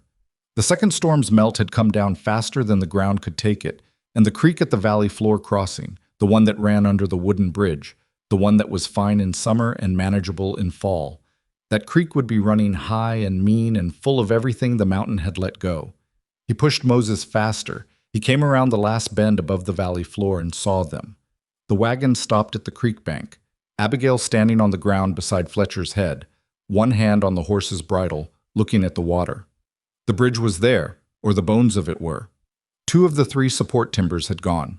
What remained was the road plank across one remaining beam, and the creek was running brown and hard and fast around and over it, and on the far side the road west climbed out of the valley and kept going, and it might as well have been the moon. Silas brought Moses down to the bank and pulled up beside the wagon, and Abigail looked at him. She didn't say, "What are you doing here?" She didn't say anything for a moment. She just looked at him with the expression he'd learned over 11 days, the reading expression, the one that took inventory. And he looked at the creek. "How long's it been like this?" he said. "We got here 20 minutes ago. It was already over the low board." He studied the crossing. The remaining beam was a full 12 inches, solid, planted, but the water was pulling hard at the base of it, and the road plank had half its length unsupported on the far side, which meant weight in the middle would lever it. A man on foot might manage it. A wagon would not. "There's a ford," he said, 300 yards upstream. Gravel bed. Runs shallow even in the melt. "You know this crossing?" "I've crossed it 8 winters." 7, she said, automatic, and then caught herself, and something moved in her face that she covered quickly by turning back to the creek. "The gravel, it'll hold a wagon? If we angle right, you'll need to get Emma up on Fletcher's back and keep the wagon light in the crossing. The drag of the water's the problem, not the depth." "How deep?" "Knee on a tall man, wheel high on a light wagon." She looked at him. You came down to tell me about a Ford. He held her gaze. No. The words sat there on the cold air between them, plain as a stone. No, he said again, steadier. I didn't come down about the Ford. Abigail looked at the water for a moment, then at Emma, who was up on the wagon seat watching both adults with the focused attention of someone who understood that something was happening and had decided not to interrupt it. Emma, Abigail said, get down, please. Emma got down. Go stand with Moses. Emma went. She put her hand on Moses's nose and Moses dropped his head into her palm, and the two of them stood there in a studied performance of minding their own business. Abigail turned back to Silas. She crossed her arms, not defensively, just holding herself, the way she did when she needed to be precise. Say what you came to say, she said.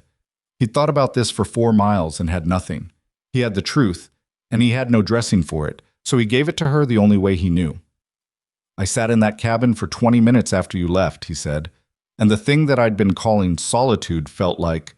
He stopped. He was not a man who used the word unbearable. He was not sure he'd used it once in 7 years. I've been up on that ridge because being around people cost me more than I could afford. That was a real calculation. I'm not saying it wasn't. He looked at her. But the cost changed. These 11 days, and I didn't...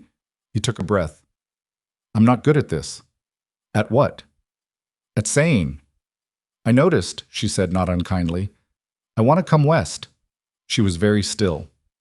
Not with you, he said quickly, and then heard how that sounded. That's not... He stopped, started over. I'm not asking you to take me on like a piece of cargo you're obligated to. I'm not asking for... I don't know what I'm asking for. He rubbed the back of his neck. I know what I'm not asking for. I'm not asking you to give me anything you haven't decided to give. I'm asking if there's room, to be near, to see if the thing that happened up on that mountain is a thing that holds in regular country, with regular life. He looked at his hands. I've got the mule. I can work. I can make my own arrangements in whatever town your sister's near. I'd take up the right amount of space. I wouldn't... Silas. He stopped. You're talking too much, she said.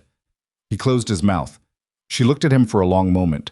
Her expression was the one he couldn't always read, the one that lived between things. He'd come to understand that Abigail Mercer's face was not a closed face. It was a careful one. There was a difference. A closed face didn't let things out. A careful face was deciding which things were safe to let out, and to who and when. I've been sitting at that creek for 20 minutes, she said, and I've been telling myself I was trying to figure out the crossing. She looked at the water. I wasn't thinking about the crossing. He waited. I was thinking about that cabin, she said. The hook you put up for the second cup, She stopped. The jaw tightened, the telling tightening. I've been in houses my whole life where I was tolerated, where people managed me, made room for me the way you make room for something you can't move. She turned back to him. You didn't manage me. You argued with me and got in my way and let me fix your chimney and stayed up all night when I was sick, and you carried me... Her voice shifted, went somewhere lower. Nobody has ever just picked me up before. Like I was a person who could be picked up and it wasn't a... She stopped, swallowed. Like it was just the thing that needed doing. It was the thing that needed doing, Silas said. I know, that's what I mean. She was looking at him now with both eyes, and he held the full weight of it, because she deserved someone who could. I'm going to Portland because Emma needs a fixed address and a school and a life that doesn't move. That's not changing. I know. Margaret may not... I don't know what her husband's like. I don't know what I'm walking into. I know that too. You could hate regular town life. You've been on a mountain for 7 years. 6.5, he said, and watched the corner of her mouth move. What would you do in Portland? Work. I can trap, tan, build. I can smith rough stock, not finish work. He looked at her. I can fix things that are heavy. She held his gaze. I can fix things that are delicate. I noticed. She breathed out. This is a terrible idea. Most things worth doing are. We've known each other 11 days. We've been snowed in together 11 days. That's not the same thing. That's more. She looked at the creek again. Her arms uncrossed slowly, fell to her sides, and that was how he knew, not from anything she said, but from that small release, that letting down of the thing she'd been holding herself with. The ford's upstream, she said. 300 yards. Gravel bed. Firm. I've crossed it in worse. She nodded. The nod of someone who has made a decision and is now organizing around it. Then let's cross it, she said. She went to the wagon. He went to Emma, who had been standing with Moses in a posture of extreme innocence that confirmed she'd heard everything. Well? Emma said. Well, what? Are you coming with us? Silas looked at the child. 6 years old, rope of knots around her neck, utterly certain of the answer she already had. You knew I was coming, he said. Moses knew first. She patted the mule's nose. He was already looking at the road when you saddled him. I saw. Moses was looking at the road because Moses always looks at the road. He was looking south, Emma said, with finality. He doesn't usually look south. Silas took Moses's reins. He didn't argue, because the mule had in fact been looking south, and Emma had noticed before he had, and that was simply the order of things on this particular morning. The ford was where he'd said it was. The gravel bar pushed out into the creek at a long angle, and the water spread over it thin and fast, cold and clear, knee-high at the deepest point, which was the middle, and beyond it the far bank was firm, and the road came up clean. He'd crossed it so many times in so many conditions that his body knew the line before his eyes found it. A slight angle upstream, compensating for the current's push, keeping the weight moving forward and not letting it stall in the water. He rode Moses across first to prove the footing, feeling the gravel shift and settle under each hoof, reading the creek. It held. He came back. Stay upstream of the wagon, he told Abigail. Current will push Fletcher into the crossing line naturally if you let it. But if he spooks and turns downstream, you'll lose the angle. I won't let him spook. I know, but if he does, then I'll correct it. She looked at him. I'm a fair hand with horses. I know that too. He looked at Emma. Up on Moses with me. Fletcher doesn't need the extra weight in the water. Emma came to him without argument, and he took her up in front of him on the saddle, and she settled there with the ease of a child who'd been handled by capable people and knew the difference. She smelled like cornbread and wood smoke and a child who needed a proper bath, which was also true of him, he was aware. Okay, he said. Okay, she said. He took Moses into the water first, setting the line, and behind him he heard Abigail cluck to Fletcher, and the wagon came off the bank with a creak and a lurch and hit the water, and he heard her voice behind him, low and steady, talking the horse through it. Not commands, conversation, the way she talked to everything she needed cooperation from, and Fletcher moved and the water pulled at the wagon and the repaired axle held and the wheels found the gravel and kept finding it. The middle was the worst of it. The current hit the wagon broadside and he heard the timbers flex and Abigail's voice didn't change register, didn't go urgent, stayed the same low steady pitch, and Fletcher kept his feet. And then the far wheel hit the gravel of the rising bank, and the near wheel followed, and the wagon came up out of the water with a streaming rush, and Fletcher lunged once on the slope and found his footing, and they were through. Silas rode Moses up behind them, and Emma let out a long breath and said, "Okay, that was a little scary," which made him understand that the equanimity she'd shown during it had been chosen, not automatic, and he felt something in his chest that was close to pride. He set her down on the bank. Abigail had Fletcher stopped and was checking the axle, crouching, hands on the join, the same inspection he'd done this morning and she'd told him was unnecessary. She tapped the piece, pressed it, stood up. Held, she said. Said it would. I said it would. You just agreed. She looked at him. The corner of her mouth was doing the thing he'd catalogued over 11 days, the almost smile that she gave when she was more pleased than she was letting on. Don't make a habit of agreeing with my work and calling it yours. I'd never. You'd consider it. He thought about it. I'd consider it, he admitted. She laughed. The same laugh as before. The real one, short and surprised. And she didn't cover it this time. She let it out, and it sat in the cold air of the valley floor on the west side of a flooded creek. And it was, he thought, the best sound he'd heard in a very long time. Possibly ever. He wasn't prepared to go that far out loud, but he went there privately. They made camp that night 2 miles past the creek, in a stand of Douglas fir that broke the wind, because Abigail's ribs were telling her the creek crossing had cost something, and he could see it in how she moved by afternoon, and he said nothing about it directly, just said the light was going and the fir grove was better than the open road, and she said that was sensible, and neither of them said the other thing. He made the fire. She made food out of what they had, which wasn't much, but she did what she always did with limited materials. She thought about them before she used them. He'd noticed that in the cabin too. She didn't reach for the next thing automatically. She considered, a person who'd been short enough times that they'd learned to see what they had before they spent it. Emma fell asleep before the food was done, between the two adults, wrapped in both their coats because the temperature had gone steep after dark, and one coat was not enough for a 6-year-old, even one who regarded cold with the indifference of someone who'd grown up close to it. They ate quietly. The fire popped. The furs moved overhead.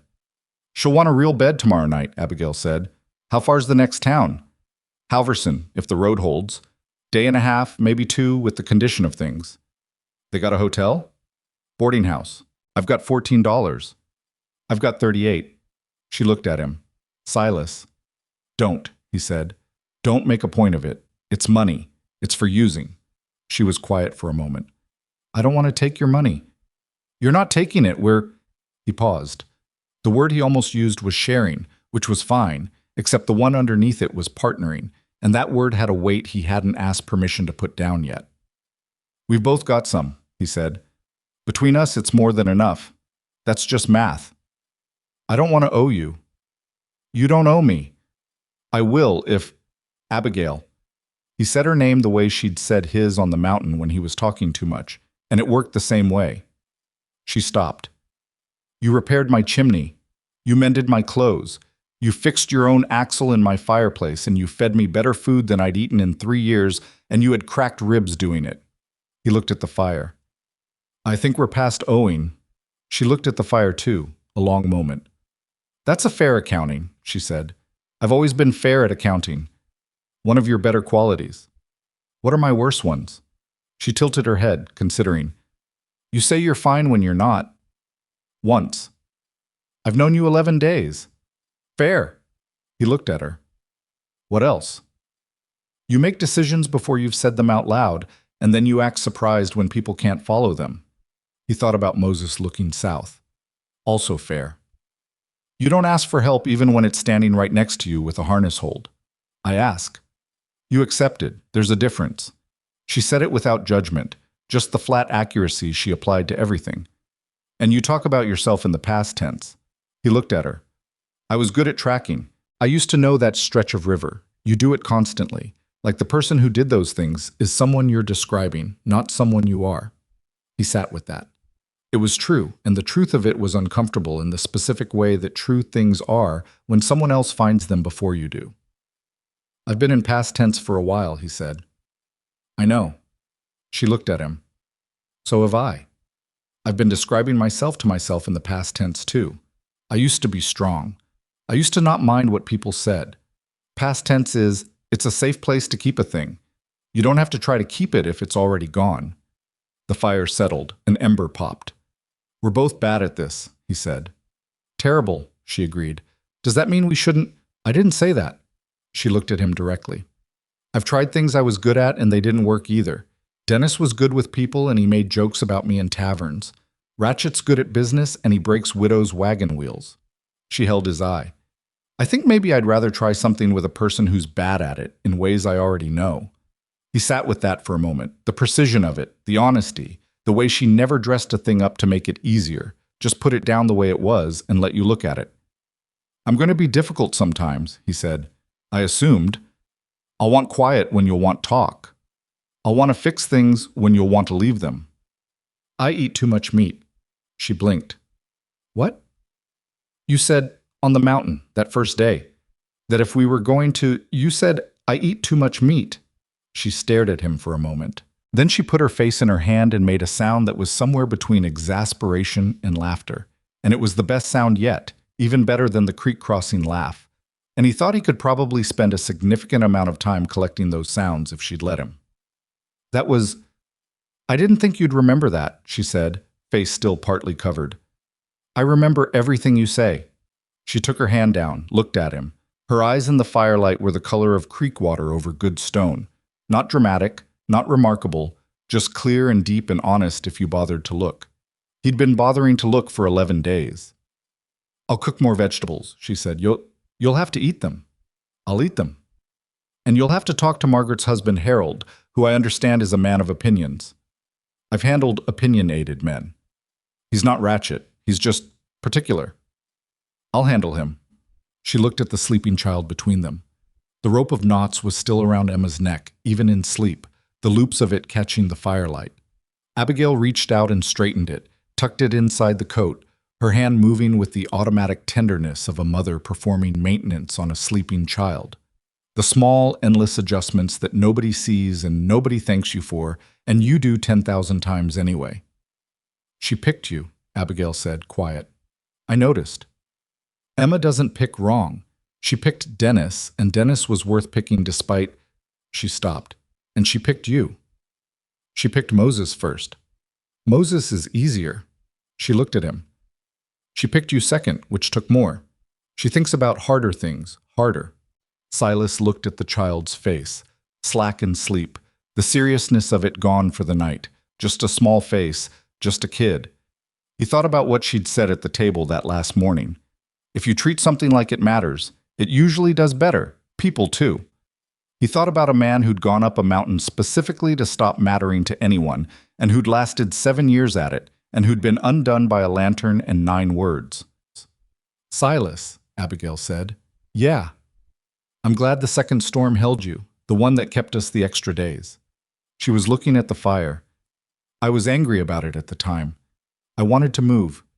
Sitting still when I need to move it's hard for me. I know.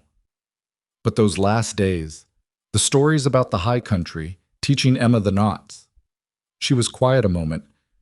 I think if we'd left on time, I'd have said thank you and goodbye and meant it and not… I don't think I'd have known. She looked at him. Does that make sense? Yes.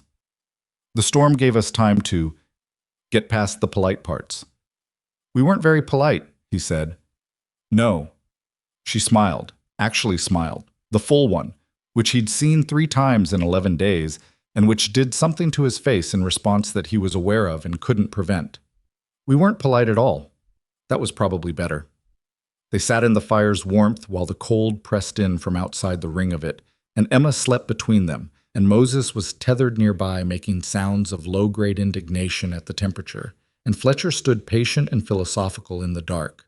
In the morning, they broke camp before sunrise. Silas had the fire rebuilt and the water boiling before Abigail was fully awake, and when she came out of her bedroll, she found coffee waiting, made to the ratio she'd established, and she looked at him and he shrugged, and she drank it without saying anything about it, which was as close as either of them got to ceremony.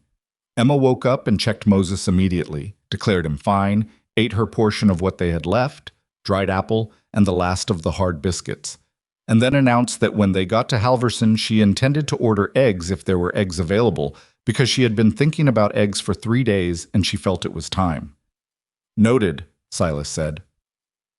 They made Halverson in a day and a half, as Abigail had projected. The town was small and practical and had a boarding house run by a woman named Gertrude who looked at the 3 of them arriving together, the big woman, the scarred man, the rope-wearing child, with an expression of complete incuriosity, which told Silas she'd seen stranger combinations and had stopped asking questions about arrivals long ago. She had 2 rooms. Silas took the smaller one, on the other side of the hall. The arrangement was its own kind of statement, made quietly, without discussion, by 2 people who understood the value of doing things in the right order. Emma got her eggs. She ate 3 of them, which she reported to Silas afterward with the satisfaction of someone who has completed an important project. Over the following week on the road west, the 3 of them found their way into a shape that wasn't quite any of the shapes any of them had lived inside before. It was not a family, exactly. It was not a man traveling with strangers.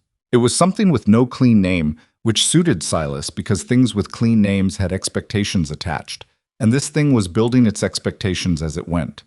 He fixed the wagon wheel that wobbled outside of a town called Cress. She looked at his work and said the pin was right, but the washer was undersized and she'd fix it properly when they hit the next smithy, and he said fine, and she did, and it was better. She caught a fever in a 2-day rain outside the Cress Valley, and he drove the wagon while she slept in the back. and Emma sat beside him on the seat and told him about Portland, about what she imagined it looked like, about whether there would be a school nearby, about whether Aunt Margaret had a cat, which Emma had apparently decided was a distinct possibility and was prepared to be either pleased or disappointed about. He listened. He didn't always respond because Emma had learned, as Emma learned everything, that he was a better listener than talker, and she didn't require the response, only the attention, and the attention he could give without limitation. They crossed into Oregon on a clear morning in late January, and the land opened up in the way that land does on the other side of mountains, wider, lower, the sky suddenly having more room, and Abigail sat up in the wagon seat and looked at it without speaking for a long time. "Different," she said finally. "Different's not bad," Silas said. She glanced at him. "No, it's not." They reached Portland on a Thursday, in light rain, which Emma said was typical of the place based on what Aunt Margaret had written, and which Silas found less disagreeable than he'd expected.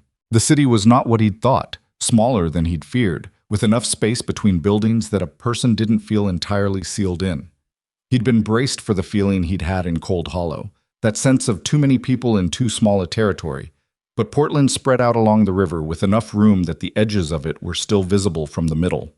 Margaret Birch opened her door and looked at Abigail and burst into tears, which Abigail handled with the efficiency of a woman who understood that other people's strong emotions were not an emergency.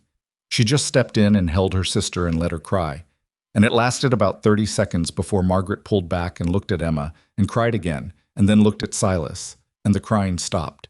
He stood on the porch in the rain with his hat in his hands and waited. "Margaret," Abigail said, "this is Silas Boone.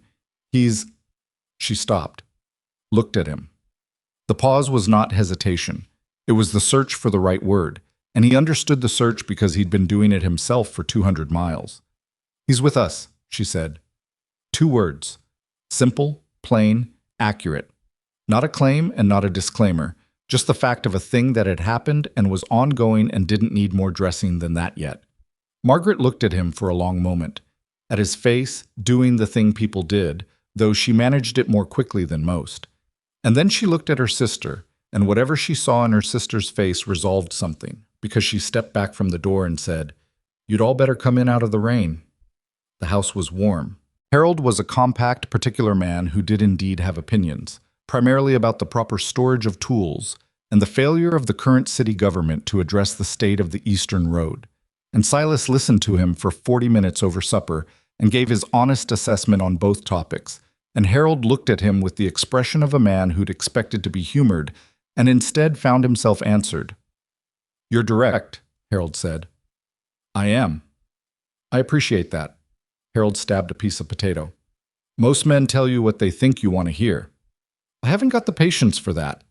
Harold looked at Abigail, who was watching this exchange from the far end of the table with the particular expression of a woman who had calculated correctly and was not going to say so.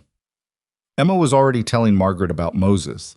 She was on her 3rd retelling by the time the plates were cleared, each version slightly longer and more episodically detailed, and Margaret was asking questions in the genuine way of someone who'd decided a child was worth listening to, which endeared her to Silas immediately and completely. He found work in Portland without difficulty.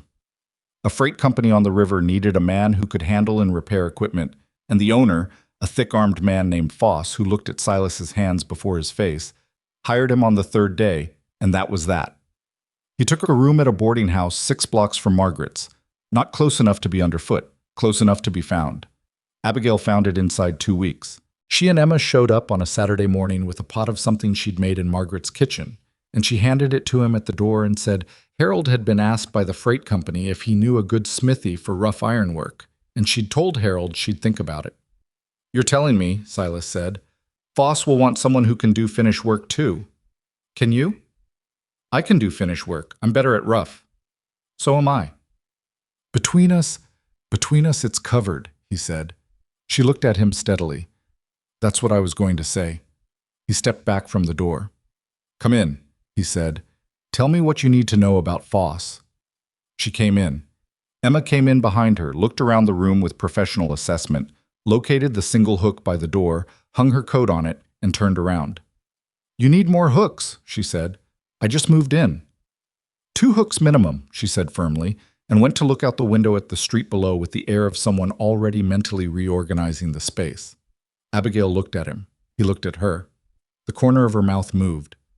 "She's not wrong," Abigail said. "She's never wrong," he said. "It's alarming." Abigail sat down in the one chair, and there was something in the ease of it, the same ease she'd sat across from him in the broken-legged chair on the mountain, comfortable in spaces that hadn't been designed for her, making them work anyway, that settled in him like the right weight in the right place. He sat on the edge of the bed, which was what there was. They talked about Foss and the work, and what the freight company's actual needs were, and what the gaps in it were that two people with the right skills between them might address. And it was a practical conversation, the kind they'd always been better at than the other kind.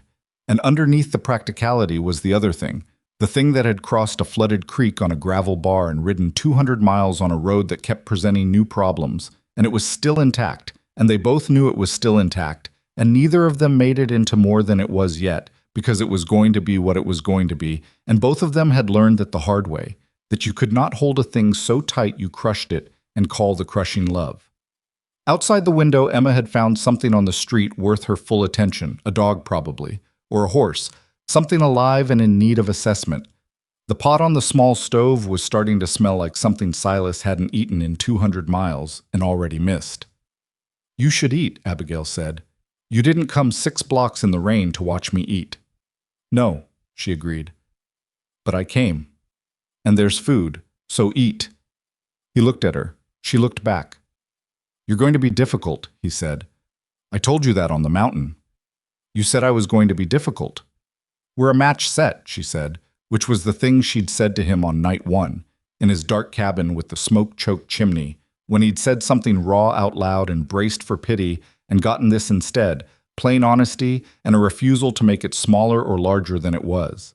He'd held on to that for 2 months. He'd be holding on to it longer. "Matched set," he said. "That's all I'm saying." Emma's voice came up from the street below. She'd found the dog. He could tell from the pitch of her, that particular Emma talking to an animal cadence. And it floated up through the window and into the small room and filled it the way she always filled things, without effort, without performance, just by being exactly the size she was. Silas Boone, who had not smiled for 7 years, who had stopped believing his own face was capable of it without cost, felt the left corner of his mouth pull up in the way it did now, crooked, imperfect, the scar pulling the rest of it sideways so it was never going to look the way a smile was supposed to look. And he let it. He let it. The pot simmered. The rain came down on Portland steady and without apology. Outside, Emma debated a stranger's dog. Abigail sat in his one chair and did not require him to be anything other than what he was, which was a man with a mended face and a managed past and $38 and a mule in Margaret's yard named Moses, which was not nothing. It was in fact a considerable amount. He'd spent 7 years counting what the bear had taken. He was done with that accounting. There was better math available, and he intended to work it.